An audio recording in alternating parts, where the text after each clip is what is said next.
الرجیم بسم اللہ الرحمن الرحیم ھدی للمتقین الذین یؤمنون بالغیب ویقیمون الصلاة ومما رزقناہم ینفقون۔ اس آیت مقدسہ میں اللہ تعالیٰ نے قرآن عظیم کے بارے میں فرمایا کہ یہ وہ ذیشان کتاب ہے جس میں شک و شبے کی کوئی گنجائش نہیں ہے، لا ریب فیہ۔ تو اس کا یہ مطلب نہیں ہے کہ کوئی شک نہیں کرے گا، کافر کرتے تھے۔ یہاں بیان کرنا مقصود یہ ہے کہ جو شخص حق کی بنیاد پر اس کا مطالعہ کرے گا اور اپنی تمام تر جذباتی وابستگیوں کو ایک طرف رکھ کر صرف حق کی بنیاد پر اس کو پرکھنے کی کوشش کرے گا، وہ یہ پا لے گا کہ یہ کتاب حق ہے۔ اس لیے فرمایا کہ لا ریب فیہ۔ اور اللہ تعالیٰ نے ایک اور مقام پر ان کنتم فی ریب، اگر ہو تم کسی شک میں، مما نزلنا، اس کتاب کے بارے میں جو نازل کی ہم نے، علی عبدنا، اپنے بندہ خاص پر، اگر تمہیں شک ہے کہ یہ محمد صلی اللہ علیہ وسلم جو بتا رہے ہیں خود ہی بنا لیتے ہیں گھر پہ بیٹھ کے، تو وہ بھی بشر ہیں، تم بھی بشر ہو، فأتوا بسورۃ، تم بھی بنا کے لے آؤ۔ تم بھی اس زمانے کے، وہ اس زمانے میں بلاغت، فصاحت و بلاغت اور زبان کا جو علم تھا وہ اپنے عروج پر پہنچا ہوا تھا، تم بھی بنا سکتے ہو، تو صلاحیت تو بڑی ہے تم میں بھی۔ فأتوا بسورۃ من مثلہ، تم اس جیسی ایک سورت بنا کے لے آؤ، پورا قرآن نہیں، پہلے پورے قرآن کا بھی چیلنج دیا، پھر فرمایا چلو 10 صورتیں بنا کر، پھر فرمایا چلو ایک سورت بنا کے، پھر فرمایا اس قرآن جیسی، اس کی آیات جیسی ایک آیت بنا کے لے کے نہیں آ سکتے۔ وَادْعُوا شُهَدَاءَكُمْ، یہ تو اکیلے بنا کے لے آتے ہیں نا، تم سارے حمایتی لے آؤ، اپنے چیمپئنز جمع کر لو، بٹھا لو، سارے ادیب ماہرین لغت کے بنا کے لے آؤ۔ فَإِن لَّمْ تَفْعَلُوا، پھر اگر وہ نہ کر سکے، وَإِن لَّمْ تَفْعَلُوا،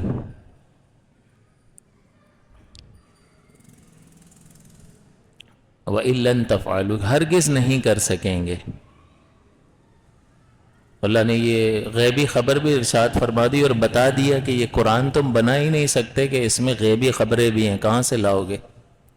اس میں مظاہر کائنات کا بیان ہے، کہاں سے لاؤ گے؟ 1500 سال پہلے کہ کسی کو سائنسی تحقیق نہیں ہوتی، کیا پتا تھا کہ یہ سیارے گردش کر رہے ہیں؟ لیکن اللہ تعالیٰ کیا فرماتا ہے کہ یہ سورج بھی گردش کر رہا ہے، دیگر سیارے بھی گردش کر رہے ہیں، کل فی فلک یسبحون، یہ سب کے سب فلک میں، سبح یسبحو کا مطلب ہوتا ہے تیرنا، تو یہاں گردش کے معنی میں ہے۔ آج سائنس نے یہ بات ثابت کر دی، لیکن اس دور میں تم لا ہی نہیں سکتے۔ ایک تو اس کی لینگویج جیسی لینگویج نہیں ہے، تم لا ہی نہیں سکتے، اس کے الفاظ، کمال، ترکیب وہ اپنے کمال پر ہے، پھر اس کے معنی اپنے کمال پر ہے، اور پھر اس میں غیبی خبریں ہیں جو تم لا ہی نہیں سکتے کبھی بھی، اور اس میں مظاہر کائنات کا، حقائق کا، کائنات کا بیان ہے۔ وہ جب تم تحقیق کرو گے تو اس تک پہنچو گے، لیکن وہ بھی تمہاری تحقیق ادھوری ہوگی کہ ابھی ہم جو ہے اس میں پورا فائنل نتیجے پر نہیں پہنچے، ہماری تحقیق ابھی جاری ہے، اور وہ خالق کائنات ہے۔ تو اس لیے فرمایا کہ یہ اس قرآن میں کوئی شک و شبے کی گنجائش نہیں ہے۔ ہدن للمتقین، یہ ہدایت ہے پرہیزگاروں کے لیے۔ یہاں ہدن جو ہے وہ الہادی کے معنی میں ہے، یعنی ہدایت دینے والی، اس میں فاعل کے معنی میں ہے، ہدایت دینے والی کتاب ہے متقین کو۔ اور متقین کون ہیں؟ جو ایمان بالغیب رکھتے ہیں، غیب پر ایمان لاتے ہیں اور نماز قائم کرتے ہیں۔ تو جب تک کوئی شخص نماز کا پابند نہیں ہوگا، وہ اس کتاب ہدایت سے کما حق ہو اور کمال ہدایت حاصل نہیں کر سکتا۔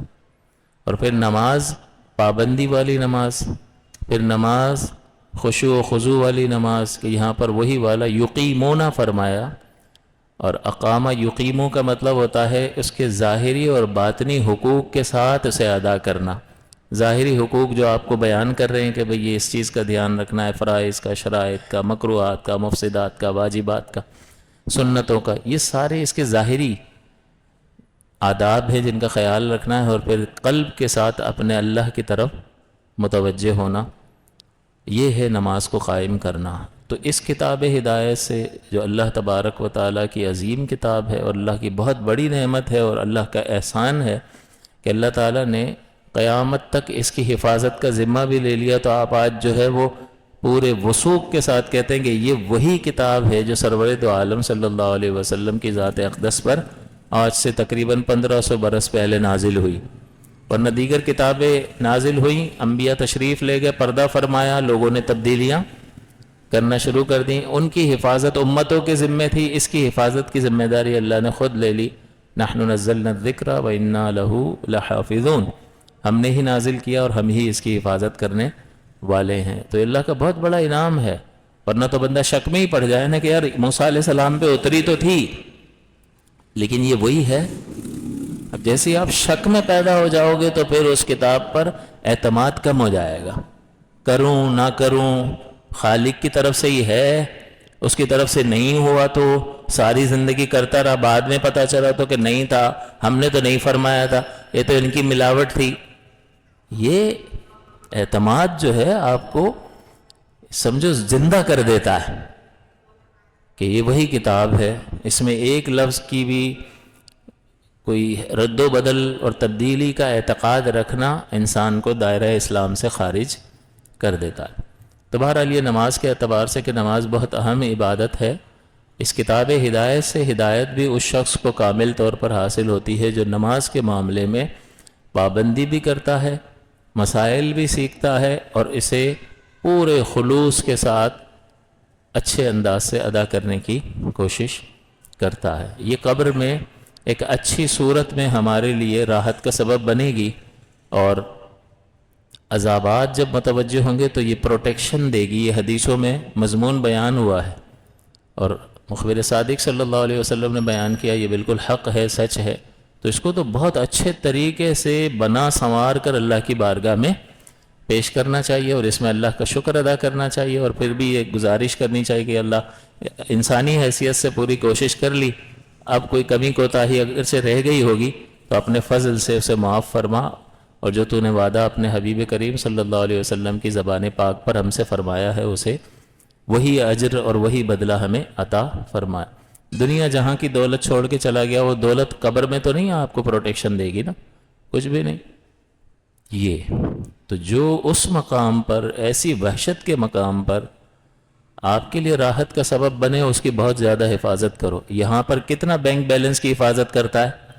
اس لیے کہ اس کی وجہ سے تھوڑا سا اعتماد ہوتا ہے کہ یار پیسے پڑے ہیں نا، دیکھ لیں گے، کر لیں گے، ہو جائے گا گزارا، ہاتھ نہیں پھیلانا پڑے گا، تو ایک اعتماد قائم ہوتا ہے۔ یہ وہ عبادات ہیں جن کی وجہ سے انسان کو اللہ کی رحمت سے آخرت میں سہولت کا اعتماد پیدا ہوتا ہے، اور یہ سرور دو عالم صلی اللہ علیہ وسلم نے بیان فرمایا، بالکل حق ہے۔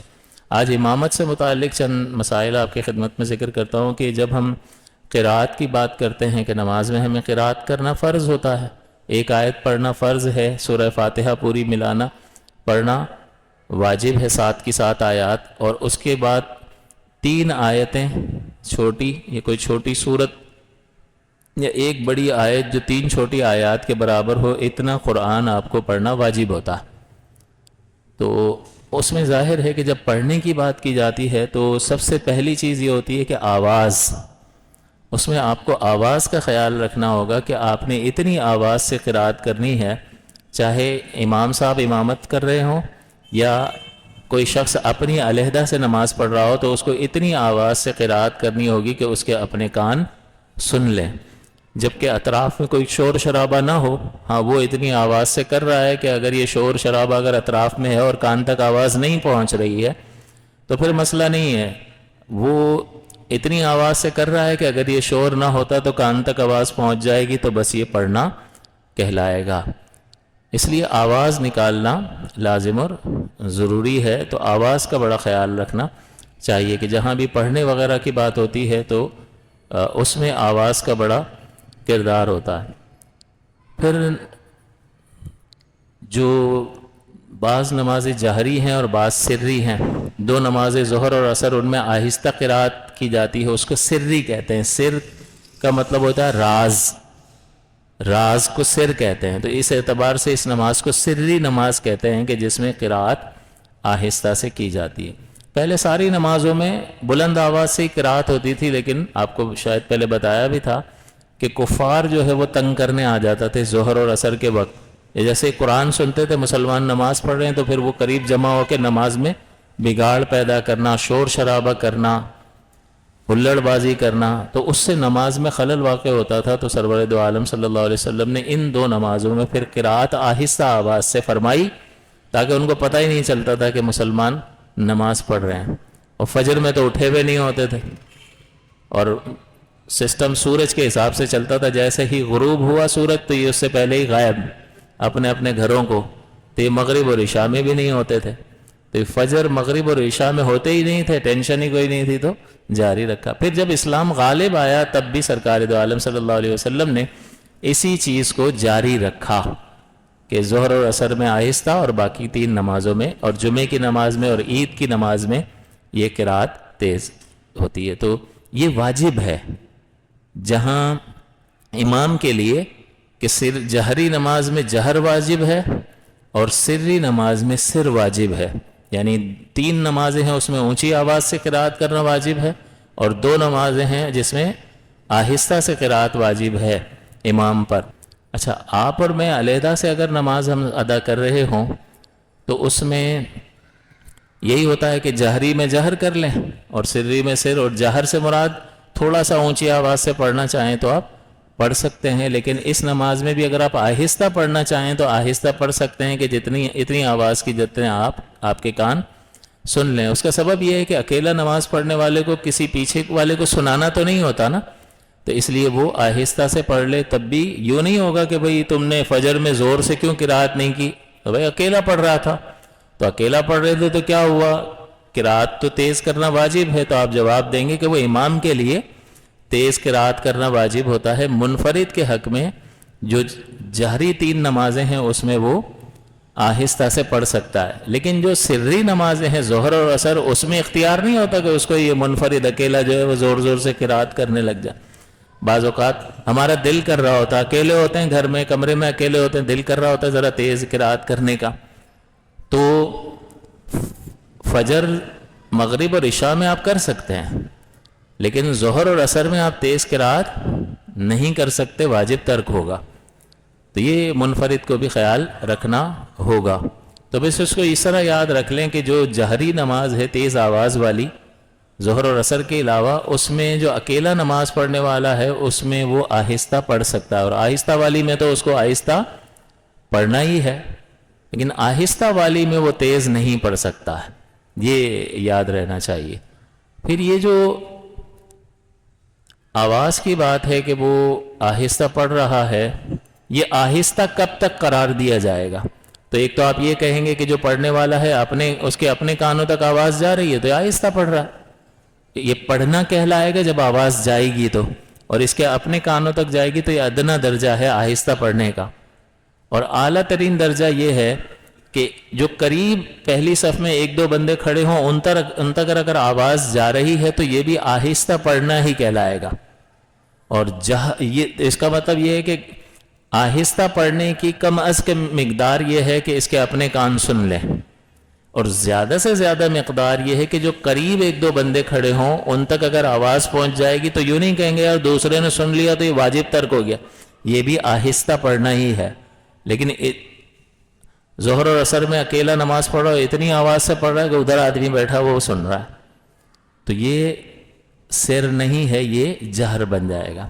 تو آہستہ کی دو صورتیں بیان کی کہ ایک تو یہ آہستہ پڑھنے والا اتنا آواز سے پڑھے کہ اس کے کان سن لے، دوسرا اگر قریب میں ایک دو بندے سن رہے ہیں تو یہ بھی آہستہ ہی پڑھنا ہے، کیونکہ میرے اور آپ کے آقا صلی اللہ علیہ وسلم جب یہ سری نماز ادا فرمایا کرتے تھے تو آپ سورہ فاتحہ وغیرہ کی تلاوت فرماتے تھے تو جو بالکل قریب کھڑا ہوتا تھا اس کو آواز آتی تھی. تبھی تو پتہ چلا کہ حضور ان نمازوں میں قرات کرتے ہیں، خاموش ہیں لیکن قرات فرماتے ہیں. بیان بھی فرما دیا لیکن پتہ بھی چلتا تھا، آواز آتی تھی. تو یہ اس کا مطلب یہ ہے کہ یہ بھی سر ہی میں شمار ہوگا. جو بالکل کلوز کھڑا ہے اس کا سن لینا، ہم یہ نہیں کہیں گے کہ آپ کے علاوہ دوسرے نے سن لیا تو یہ جہر ہو گیا، جہر ہو گیا تو واجب ترک ہو گیا، ایسا نہیں ہے. تو اس میں پریشان ہونے کی ضرورت نہیں ہے. ہمیں مسئلہ معلوم نہیں ہوتا تو پھر ہم بعض اوقات پریشان ہوتے رہتے ہیں. اس میں پھر جب ایک چیز کا یہ خیال رہے کہ جو فرض کی 2 رکعتیں ہوتی ہیں اس میں پہلی رکعت میں قرآن عظیم زیادہ پڑھنا چاہیے اور دوسری رکعت میں پہلی رکعت کے مقابلے میں تھوڑا کم پڑھنا چاہیے.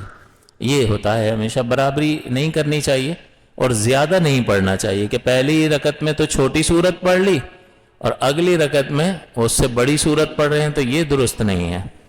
ترتیب یوں ہی رکھیں کہ پہلی رکعت میں زیادہ پڑھیں، بڑی سورت پڑھیں، اور اگلی رکعت میں چھوٹی سورت ملائیں. یوں ہونا چاہیے. دونوں میں چلو برابر ہو گئی تو بھی ٹھیک ہے، چل جائے گا، لیکن زیادہ نہ پڑھیں. اور سنت اور نفل میں دونوں صورتوں میں برابر قرات کرنا چاہیے. یعنی سنت میں بھی برابر قرات کریں، ایک جیسی صورتیں پڑھیں. تھوڑا بہت فرق ہو تو مسئلہ نہیں ہے. اب آپ یہ تو نہیں کریں گے کہ ہر صورت کی کتنی آیتیں ہیں اور اس کو آیت کا مقدار جو ہے وہ ذہن میں رکھ کر آپ پڑھ رہے ہوں. بس اتنا کہ بہت زیادہ بڑی نہ ہو جائے، بعد والی صورت بہت زیادہ بڑی نہ ہو جائے کہ بالکل واضح طور پر فرق نظر آ رہا ہو کہ پہلی رکعت میں کم قرات کی ہے اور دوسری رکعت میں زیادہ قرات کر رہے ہیں. بس یہ چند ضروری باتیں تھیں جو آپ کی خدمت میں ذکر کی کہ اونچی آواز کس کو کہتے ہیں، آواز کتنی ضروری ہے کہ آواز سے پڑھنا لازم ہے. آواز نہیں نکلے گی تو نماز ہی نہیں ہوگی. تو اس کا خاص خیال رکھنا چاہیے. اور باقی چیزیں ایسی ہیں کہ جن سے نماز تو ہو جاتی ہے لیکن اس میں ہلکی سی کراہت اور ناپسندیدگی پیدا ہو جاتی ہے. لہٰذا ہم ان چیزوں کا سب کا خیال رکھ لیں تاکہ ہماری نماز بالکل درست رہے. اللہ تعالیٰ سے دعا ہے کہ اللہ تعالیٰ ہمیں عمل کی توفیق عطا فرمائے. آمین. وآخر دعوانا الحمد للہ رب العالمین.